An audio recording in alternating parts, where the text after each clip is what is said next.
ગુજરાતી વાર્તા જાદુઈ વીંટી. પોળના બધા છોકરાઓમાંથી એક મોન્ટુ અંધારાથી ખૂબ ડરતો. ઘરમાં બધા તેને હિંમત આપતા, પણ તે અંધારાથી ડર્યા જ કરે. એક રાત્રે તે સૂતો હતો. તે રૂમમાં લાઇટ જતી રહી. એણે બૂમાબૂમ કરી મૂકે. મમ્મી, પપ્પા, બા, દાદા, મોટી બેન બધા દોડી આવ્યા. મોન્ટુ કહે, અંધારામાં મારા ટી-શર્ટ કશુંક ઘૂસી ગયું. મને તો ખૂબ જ બીક લાગે છે. પપ્પાએ તરત ટોર્ચ કાઢીને જોયું તો પલંગ પર પડેલા મોબાઈલ ચાર્જરનો વાયર મોન્ટુના ટી-શર્ટમાં સહેજ ઘૂસી ગયો. પપ્પાએ તરત વાયર દૂર કર્યો, પણ મોન્ટુનો ડર કેમી કરીને ઓછો થાય નહીં. દાદાજીએ જીદ પકડી. મંદિરમાં મોટા મહાત્માજી આવ્યા છે, તેમને બતાવવી જોઈએ. મોન્ટુના પપ્પા મને, દાદી અને મોન્ટુને મહાત્માજી પાસે લઈ ગયા. મહાત્માજીએ પ્રેમથી મોન્ટુ સામે જોઈને કહ્યું, છોકરો તો ડાયો છે, એને કંઈ તકલીફ છે?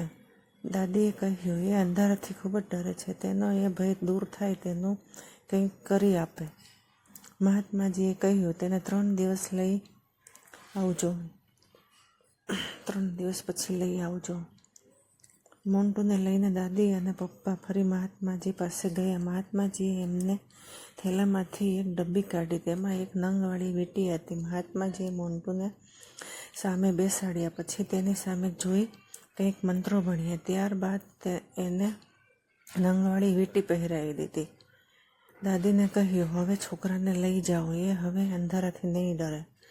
મોન્ટુને લઈને પપ્પા અને દાદી ઘરે આવ્યા. એ પછી 2 વખત રાત્રે વીજળી જતી રહી, પણ મોન્ટુને અંધારામાં ડર ન લાગ્યો. દાદીમાં ખુશ હતા કે મહાત્માજીનો કીમ્યો કામ કરી ગયો. મોન્ટુએ પણ માની લીધું કે આ સઘળો મંત્રેલી વીંટીનો જ ચમત્કાર છે. 1 મહિના પછી દાદી મોન્ટુને લઈને પાછા મંદિરે ગયા. મહાત્માજીએ વંદન કરી એમને મીઠાઈ વગેરે ધરી દીધી. દાદીએ પૂછ્યું, આપે શું જાદુ કરી દીધો કે હવે મોન્ટુ અંધારાથી ડરતો જ નથી? અંધારું જ નહીં, એ હવે કશાયથી બીતો નથી. મહાત્માજીએ હસીને કહ્યું, મેં તેને જે વીંટી પહેરાવી છે તે બજારમાં મળતી સામાન્ય વીંટી જ છે. તેનો નંગ પણ કાચના ટુકડો માત્ર છે, પણ મેં એને વીંટી પહેરાવી એટલે તેને શ્રદ્ધા બેસી ગઈ. તેથી હવે તે અંધારાથી ડરતો નથી. બધા મનમાં ખેલ છે અને શ્રદ્ધા મોટી વસ્તુ છે. દાદી આભાર વશ નઈને મહાત્માજીને જોઈ રહ્યા. મોન્ટુને પણ સમજાયું કે જાદુ ટોણા મંત્રેલી વીંટી જેવું કશું હોતું નહીં. મારે વીંટી પહેરવાની કશી જરૂર નથી, માત્ર મન મક્કમ કરવાનું હોય છે. મોન્ટુએ નક્કી કર્યું કે ક્યારેય મનમાં નબળા વિચારો કરશે નહીં અને કશાયથી ડરશે નહીં.